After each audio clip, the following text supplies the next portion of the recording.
गुरुदेव, आपके चरणों में कोटि कोटि प्रणाम। गुरुदेव भगवान, हमने संसार में जिनको अपना आश्रय मानकर जीवन साथी के रूप में वर्ण किया और जीवन समर्पित कर दिया, उन्होंने ही जब हमें ठुकरा दिया और जीवन की मझधार में बिल्कुल अकेला छोड़ दिया। इतना सब होने पर भी उनके प्रति अति मोह आसक्ति खत्म होकर सिर्फ श्री जी के चरणों में कैसे लगे? एक बार मार्कंडे जी के आश्रम के पास सुरथ नाम का एक वैश्य और एक राजा दोनों आपस में मिले। तो राजा से पूछा, आप जंगल में यहाँ कैसे? कहा, मेरा राज्य छिन गया है, पर मैं वही राज सिंहासन, वही राजमहल, वही रानियां, ये हमारा चिंतन नहीं जा रहा है। मुझे राज्य मिले इस बात के लिए तो मैं दुखी नहीं, पर मैं अपने परिवार को नहीं छोड़ सकता। और रोने लगा। फिर पूछा, आप क्यों इधर जंगल में? तो उनका, मेरे बेटे ने मुझे पीट के निकाल दिया, सारी संपत्ति छीन ली, पर मेरा मन उसी के लिए तड़प रहा है। वो भले मुझे पीटे, पर मैं अपने बेटे, बहू, परिवार को नहीं छोड़ सकता। बोले, तो बड़ी विचित्र हम दोनों की दशा है कि वो हमें छोड़ रहे हैं, वो हमें ठुकरा रहे हैं, और हम उनके लिए रो रहे हैं। ये क्या है?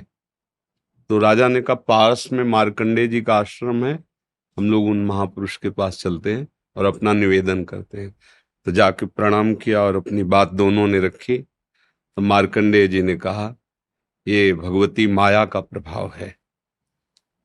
अगर भगवान की ऐसी प्रचंड माया ना हो तो सब परमानंद में मगन हो जाएं। ये माया ही, वो हमें धोखा दे, वो हमें ठुकराए, पर हमारा मोह, हमारी ममता उससे बिलग नहीं होती है। अब उससे हटने का एक ही उपाय है, साधन को हरिभजन है, कै सत्संग सहाय। अगर हम सत्संग सुने तो सुनते सुनते बुद्धि पवित्र हो जाती है और फिर निश्चय होने लगता है। आप जिनके लिए रो रहे हैं, जिनकी बुद्धि पावन हुई, उन्होंने तिरस्कार पूर्वक छोड़ दिया। रत्नावती जी, भक्तमाल में चरित्र है, पढ़ लीजिए। रत्नावती जी पूरे रानी के जैसे सुख होते हैं वैसे ही रानी थी, वैसे ही सुख में मगन थी। कोई हरि भक्ति, कोई भजन, कुछ नहीं। और राजा भी अत्यंत प्यार करते थे। पर दासी, वो वृंदावन आती थी और संतों का संग करती थी, सत्संग। तो उसके हृदय में गोविंद के चरणों में प्रीति उत्पन्न हो गई। वो रानी के कभी पैर दबा रही होती तो एकदम बोल पड़ती, हा कुंज बिहारी, हा गोविंद। तो रानी सावधान होकर देखती, तू रहती तो मेरे संग है, मेरी निजी दासी, अंग सेवी। ये कौन है कुंज बिहारी, कौन है गोविंद? किससे तू प्यार करती है? आज तक मुझे नहीं बताया। हमारे यहाँ की दासियां तो आजीवन समर्पित अंग सेवी होती हैं, ये क्या? तो मुस्कुरा दी, बोली, महारानी आप अन्यथा मत समझना, ये कोई व्यक्ति नहीं हम जिससे प्यार करते हैं। नहीं नहीं, तू पूरी बात बता दो, मत सुनो, मत सुनो, नहीं किसी काम के नहीं रह जाओगे। और रो पड़े। भगवान का जो प्यार होता है ना हृदय में, वो अलग कोटि का होता है। वो बस मत पूछो, आप मत पूछो। अब तो और आकर्षित हुई, नहीं नहीं आप बताओ ना। तो जब बैठ करके भगवत चर्चा, उनकी रूप माधुरी, गुण माधुरी, अब वो तो इतना उसके हृदय में अच्छा लगा कि पैर दबाने से हटा के सिराने बैठा लिया। देखो तुम अब वहां नहीं, अब यहां बैठ के केवल हमें प्रभु की बात सुनाओ। इतना रंग चढ़ा कि हृदय विकल हो, उनका कैसे दर्शन हो सकते हैं? गोविंद के कैसे दर्शन हो सकते हैं? बिहारी जी के कैसे दर्शन हो? तो उनका, महारानी जी एक ही उपाय है, यदि प्रगट में संतों का संग किया जाए तो निश्चित संत सभा में गोविंद छुपे रहते हैं, वो जरूर कृपा करेंगे। तो रानियों कहीं जा तो सकती नहीं, तुम ऐसा करो, बगल में एक भवन तैयार करवाओ संत सेवा के लिए, और संतों को बुलाओ, और हम स्वयं बनाएंगे, संतों को पवाएंगे, उनके श्रीमुख से भगवत चर्चा सुनेंगे। उस समय दिल्ली में बादशाह के समीप विराजमान थे माधो सिंह, उनके पति का नाम था। अब रानी का हुक्म, महल के निर्माण हुआ, पास में संतों, और खिड़की से वो दर्शन करती, फिर सुंदर भोग पधराती, जाके सब संतों को पवाती। ये जब सूचना पहुंची राजा के पास, बिना हमारे आदेश के संत निवास बन जाना, संतों के बीच में, रानी को ऐसे कोई सहज थोड़ी देख सकता, जाना सब। तो हुक्म कर दिया, बिल्कुल नहीं, संतों के समीप जाना बंद, ये सब बिल्कुल, क्योंकि एक राज मर्यादा होती है ना।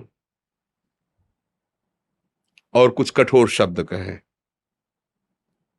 तुरंत नाई को बुलाया, अपना मुंडन कराया और संतों के बीच में बैठ गए। बोले, आज से राजअन्न का त्याग। अगर मैं कहीं रानी हूं, कहीं भी किसी भी अंग में, मैं उसे रानी नहीं रहने दूंगी जो मुझे संत और गोविंद से दूर कर दे। कदाप। ये जब सूचना पहुंची को तो मुड़ मुड़ा के बैठ गई। सोचा ये तो मतलब भारी का भारी अपमान, इससे ज्यादा क्या हो सकता है। अगर मैं मारता हूं तो प्रजा विरोध में हो जाएगी, इसलिए इसको मारना तो है। बोले, एक जंगली सिंह लाओ और छोड़ दो, तो संतों को, रानी को, सबको मार डालेगा वो। ऐसा ही किया गया। सैनिकों ने जैसे चारा रख के, बकरा आदि रख करके पिंजड़े में सिंह को बंद करके लाए और दरवाजे पे को, वही दासी जो उनकी गुरु थी, वो आरती की सामान दे रही थी और पूजन की थाल लेकर वो ठाकुर जी का श्रृंगार कर। दासी ने कहा, महारानी सिंह। जो ही पिंजरा से खोला गया तो ऐसे मुड़ी, उनका सिंह नहीं नरसिंह, भगवान पधारे थाल लेके। सिंह ऐसे जैसे कोई गाय ना, सीधी गाय हो, ऐसे तिलक लगाया, आरती की, प्रणाम किया। ऐसे सब देखते रह गए। फिर लौटा सिंह को मारी छलांग, तो जो ऊपर बालकनियों में खड़े देख रहे थे ना मान सिंह के आदमी, फाड़ के फेंक दिया और गुर्राता हुआ भाग गया। अगर हम अपनी भक्ति के रंग में आ जाए तो फिर हमारा ये माया मोह संसार नष्ट हो सकता है। अन्यथा हमारे शब्द तो जरूर अच्छे नहीं लगेंगे, पर सही पूछो तो कृपा है जो असलियत का पता चल रहा है। यहाँ कोई किसी से प्यार नहीं करता।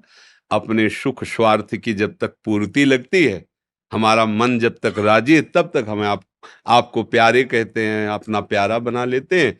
और जब हमारा मन कहीं और राजी हो गया तो आपकी तरफ देखते नहीं। संसार का ये स्वरूप, पर मेरे प्रभु का ऐसा स्वरूप नहीं है। सबरी मैया कोई ऐसा थोड़ी बहुत रूप ऊंचे कुल की, ऐसा नहीं था। सबर जंगली जातियों में आती है, उनमें। लेकिन भगवान की भक्ति से बड़े बड़े ब्रह्म ऋषियों के आश्रम में भगवान नहीं गए, सबरी माता के। भगवान ये सब संसार यही सब देखता है, तुम्हारा रूप, तुम्हारा गुण, तुम उसके काम के लायक हो कि नहीं हो। अगर स्वार्थ की पूर्ति लायक नहीं हो तो कोई भी हो, हट जाओ या वो मार डालेगा। संसार का स्वरूप है, कोई न कोई नाटक करके तुम्हें नष्ट कर देगा संसार। लेकिन हमारे भगवान कैसे भी नीच, पतित, अवगुणी, कुरूप, बिल्कुल मूर्ख कैसा भी हो, भगवान उसे अपनी गोद में ले लेते हैं। तो एक ही उपाय है, भगवान के चरणों का आश्रय लेना, वही परम पति हैं। देखो मीरा जी ठसक से कहती, मेरे तो गिरधर गोपाल दूसरा न कोई। और ये कभी धोखेबाज नहीं है, कभी धोखा नहीं। हम सही कहते हैं। अगर हमें जैसे बचपन से लगे रहे ना, हमें बात समझ में नहीं आती ना, तो हम ये जरूर माइक से कहते हैं कि भाई देखो, भक्ति करना ठीक है, पुण्य है, मंगल है, लेकिन हम अपनी छाती की बात कहते हैं। अभी तक कमी हमारी और कृपा उनकी डुबो रही है। बस अगर कहीं कमी है तो हमारी कमी है, उनकी तरफ से कृपा ही कृपा, दुलार ही दुलार है। ये सच्ची मान लो। अगर कोई प्यार करने वाला है तो प्रभु है। आप कहोगे दिखाई नहीं देते हैं, आपने अपने को देखा है क्या? अगर प्रभु से देखने पर ही प्यार करते हो तो आप अपने से प्यार करते हो ना। देखो ना, आप अपने से प्यार, आपने अपने को देखा है क्या? आप तो शरीर को देख रहे हैं, बिना देखे भी आप अपने को बहुत प्यार करते हैं। आप अपने आप को बहुत प्यार करते हैं। अगर ये पता चल जाए कि हाँ कैंसर हो रहा है और आपको क्षति पहुंच जाएगी, तो आप यहां से कटवा देंगे। अपने आप से ज्यादा प्यार आप किसी को नहीं करते, टांग कटवा देंगे आप। अगर ऐसा लग जाए कि अपने को बहुत अशांति, जीना मुश्किल है, आप क्या करेंगे, कैसे मुंह दिखाएंगे, तो आप जहर खा लेंगे, फांसी पे चढ़ जाएंगे। मतलब समझिए। पर आपने अपने को देखा नहीं, जाना नहीं, फिर भी आप बहुत प्यार करते हैं। जो कुछ भी प्यार करते हैं अपने लिए करते हैं। अपने आप से बढ़कर आप किसी से प्यार नहीं करते, पर आपने अपने आप को नहीं जाना, तो फिर तुम उन्हीं के अंश हो। जब तुम अपने को नहीं जान पाए, तो जैसे अनजाने में आप भी अपने से प्यार करते हो, ऐसे ही शुरू कर दो प्यार प्रभु से, और उनके तुम हो, वो सामने आ जाएंगे पक्का। ऐसा नहीं है तो अब विमान से उतरते हैं, ऐसे दोस्त की तरह मिलते हैं भगवान। पर बस यही है कि जैसे आप कहो कि हम राष्ट्रपति से हाथ मिला के आ रहे हैं, प्रधानमंत्री से हाथ मिला, तो गांव का आदमी से प्रधानमंत्री से तुम कैसे मिल सकते? क्यों नहीं मिल सकते? भारत के नागरिक है, हम अधिकार पुष्ट करें अपना, और जरूरत दिखाएं तो हमें मिला दिया जाएगा। ऐसे ही हम अधिकार पुष्ट करें और चाहत हमारी प्रबल हो तो हमें भगवान मिल जाएंगे। वहां तो किसी की सिफारिश की जरूरत नहीं, खुद हमारे हृदय की बात सुन रहे। एकमात्र भगवान के चरणों से ही हमें शांति मिलेगी, वही हमारे हैं। दूसरा तो सब छल हो रहा है। माया का पर्दा पहन करके हमारे साथ छल किया जा रहा है, हमारे समय को नष्ट किया जा रहा है। सत्य बात है, न हम स्त्री है न पुरुष हैं, हम भगवान के अंश हैं और उनका भजन करके उन्हीं को प्राप्त हो जाए, यही हमारे जीवन का लक्ष्य है। हम तो बड़ी कृपा मानते हैं, जब प्रतिकूलता मिलती है, कोई अपना नहीं होता ना, तब कृपा समझ में आती है कि बहुत कृपा है, नहीं तो इस मोह जाल में फंस कर पूरी जिंदगी बर्बाद हो जाती है। अब सावधान हो जाओ, अब निकल जाओ। पर इधर का रास्ता चलना थोड़ा कठिन है, इसलिए कुछ भी हो जाए फिर इधर नया चुन लेते हैं, नया मित्र चुन लेते हैं, नया घर चुन लेते हैं, नया वर चुन लेते हैं। बस इधर ही वो खोज शुरू की है ना अनंत जन्मों से, वो ये नहीं समझ पा रहा कि अंदर बैठा है, कह रहा लौट आओ, हमसे मिल लो। पर हम लोग बाहरी खोज कर रहे हैं और वो अंदर ही बैठा है, घर के अंदर प्रीतम बैठा हमारा इंतजार कर रहा है, हम दरवाजे के बाहर भटक रहे हैं, उसको खोज उसी को रहे हैं। जो सुख है, जो शांति है, जो आनंद है, वो प्रभु ही हैं, उन्हीं के लिए हम खोज रहे हैं। पर उनको ना मानकर, ना जानकर, अन्य रूप अन्य भाव में, इसीलिए हमें शांति नहीं मिल रही। मुझे लगता है नाम जप करो, सत्संग सुनो और प्रभु को अपना मानो, फिर वो जैसे जीवन निर्वाह करवाएं उनके ऊपर छोड़ दो। वो चाहेंगे पति रूप में मिल जाएंगे, मित्र रूप में मिल जाएंगे, वो जो चाहे जैसे चाहे, पर अपना जीवन का भार उनको दे दे। ये संसार कपटी और छलिया है, यहाँ कपट और छल ही मिलता है। प्रेम तो कोई भगवत कृपा पात्र जनों को ही समझ में आता है, नहीं तो कहाँ प्रेम। अच्छा, वो कौन सा मैरिज कहते हैं, लव मैरिज, लव माने प्रेम का विवाह, इससे बढ़िया और क्या बात होगी। भाई पहले तो गांव में था कि वर दूल्हा को नहीं दे, मतलब वर दुल्हन को नहीं देखा, दुल्हन दूल्हा को नहीं देखा। ऐसा नहीं था कि वो लड़की लड़का देख के बाद के ब्याह होता हो, ऐसा पहले नहीं था। गांव में तो माता पिता तय कर लेते थे, हो जाता। मतलब प्रेम का मतलब आपने चयन किया दोनों ने मिलकर, ये तो बढ़िया बात है ना। अब आपका मन मुटाव तो होना ही नहीं चाहिए, क्योंकि दोनों ने प्रेम विवाह किया, मतलब दोनों ने चयन किया, और 1 साल बाद तलाक हो जाता है। भाई कैसा प्रेम विवाह। वहां तो न वर को देखा था, न दुल्हन को देखा था, माता पिता की मर्यादा में आकर ब्याह किया और परिवार सुसज्जित मंगलमय आजीवन निर्वाह करते हुए, पूरे घर की सेवा, परिवार की सेवा, पति की अधीनता, पति पत्नी को ही अपना सर्वस्व मानते हुए, ऐसे ही भाव से आज हमारा क्या वातावरण हो रहा है। क्या हमारी उन्नति हो रही, क्या उन्नति हो रही। अगर पीछे से देखा जाए तो हमारी बड़ी, और ठीक है माता पिता की पसंद थी, आपने पसंद, आपने खुद पसंद किया ना, तो अब अपनी पसंद का निर्वाह करते जीवन भर दोनों मिलके। ये क्या बीच में, ये क्या, ये प्रेम विवाह है। अरे एक बार प्रेम कर ले तो फिर जैसा है हमारा है, जैसी है हमारी, आज जीवन उनका निर्वाह करे, ये भगवान की भावना से पुष्ट होकर चले। ये क्या दलित दुरा है कि आज इससे कर लो उससे, फिर ये तो पशु वाली चेष्टा हुई।